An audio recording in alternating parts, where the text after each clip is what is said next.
निकलिया है। आउण दिओ उस्ताद जी आउण दिओ। बज गया गड्डी नूं सारा थल्ला कीता जी।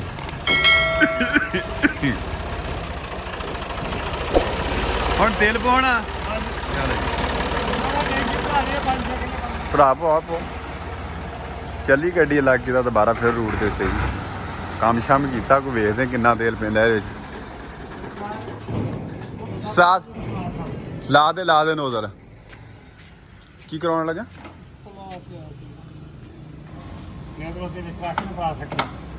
किन्ना क पै जाना लतीफ? 2.5 किले बनते रूटर के। साह जी मीटर को साइड दे खलोवा जी सानू पता लगे चल रहा मीटर जी डीजल पै रहा गड्डी मिट्टी हुई चली है रूटर के उत्ते ते जनाब और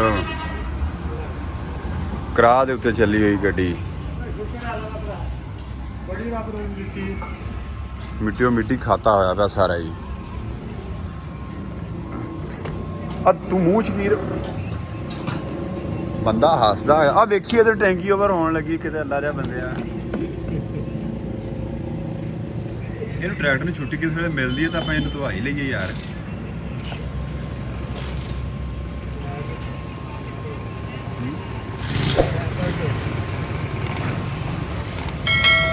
की हो गया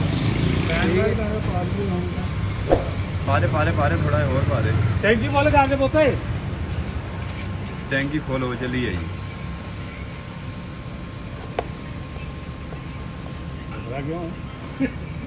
क्या बस का रुड़ जूगा यार 3800 3850 16 लीटर 31 पॉइंट तेल पै चुका लो जी। अपना तकरीबन 1.5 किलो अपना बन गया।